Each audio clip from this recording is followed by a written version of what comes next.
बहुत बार हमारे पास निसंतान दंपति आते हैं और वो कंफ्यूज्ड होते हैं कि उन्हें समझ नहीं आ रहा है कि वह आईयूआई के लिए जाएं या आईवीएफ करें या इक्सी पद्धति अपनाएं। तो ये तीनों चीज़ों में क्या अंतर होता है और हमें कौन सी टेक्निक अपनानी चाहिए जिससे हमें जल्दी से जल्दी सफलता मिल सके। तो आइए इसके बारे में हम जानें कि तीनों में अंतर क्या होता है। आईयूआई यानी कि इंट्रायूटेराइन इंसेमिनेशन एक सरल प्रक्रिया है जो हम तब सजेस्ट करते हैं जिसमें कि कपल में अगर जो महिला है उसकी सारी रिपोर्ट्स नॉर्मल हैं और पुरुष के सीमेन एनालिसिस में यानी कि शुक्राणु की जांच में हमें पता चलता है कि काउंट जो है वह 10 से 15 मिलियन के बीच में है। तो ऐसी कंडीशन में या मोटिलिटी कम है, ऐसी स्थिति में हम उनको आईयूआई सजेस्ट करते हैं, जिसमें कि महिला को हम टैबलेट या 2 या 3 हार्मोन के इंजेक्शन से अनुत्सर्ग कराते हैं और फॉलिकुलर स्टडी की मदद से हम जान लेते हैं कि कौन सा समय है जब ओव्यूलेशन होने वाला है। ओव्यूलेशन के 1 दिन पहले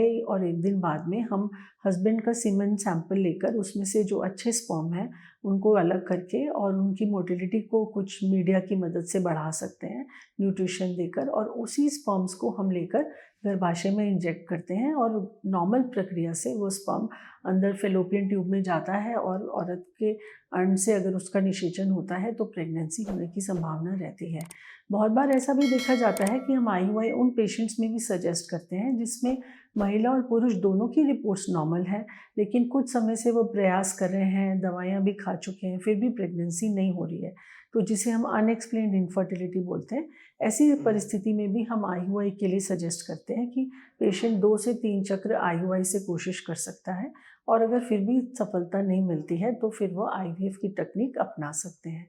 दूसरा आता है कि आईवीएफ। आईवीएफ यानी कि इन विट्रो फर्टिलाइजेशन, जो वह पुरुष जिनमें काउंट अपना 10 मिलियन से कम है, यानी कि 5 से 10 मिलियन के बीच में अगर सीमन एनालिसिस में काउंट है या मोटिलिटी 20% से भी कम है, तो ऐसी परिस्थिति में हम आईवीएफ सजेस्ट करेंगे। या महिला के अंदर कोई प्रॉब्लम है तो आईवीएफ पद्धति महिला और पुरुष दोनों के प्रॉब्लम में कारगर सिद्ध होती है और ऐसी परिस्थिति में हम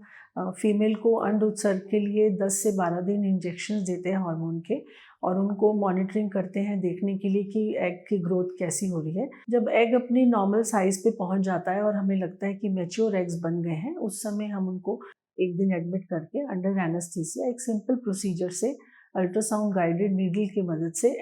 एग बाहर ले लेते हैं और उस समय हस्बैंड के स्पर्म से सीमन सैंपल में से जो बेस्ट स्पर्म्स हैं उनको अलग कर कर वॉश करके और महिला के एग के साथ एक इंक्यूबेटर में नॉर्मल पेट्री डिश में रख देते हैं ताकि वो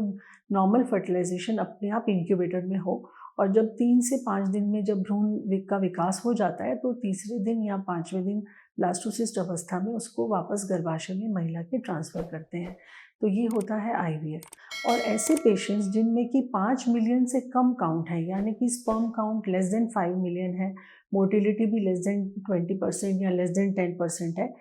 ऐसी परिस्थिति में आईवीएफ में एक एडवांस टेक्निक होता है जिसको इंट्रा साइटोप्लाज्मिक स्पर्म इंजेक्शन यानी कि इक्सी बोला जाता है। तो ऐसे पेशेंट्स में इक्सी का ही ऑप्शन सबसे बेस्ट रहता है क्योंकि उसमें जो नंबर ऑफ स्पर्म्स हैं वो इतने कम है कि हो सकता है वो नॉर्मल आईवीएफ प्रक्रिया में फर्टिलाइजेशन नहीं हो पाए या भ्रूण नहीं बन पाए। तो ऐसी परिस्थिति में हम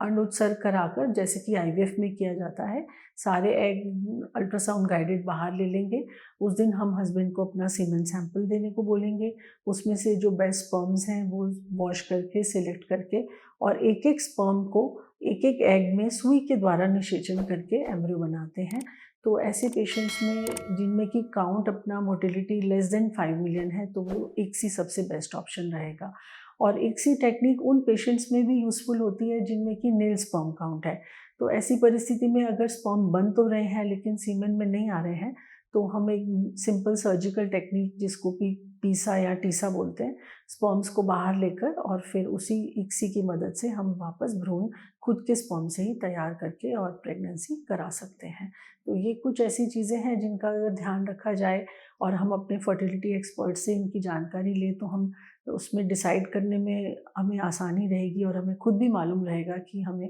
किस ऑप्शन में जाना चाहिए।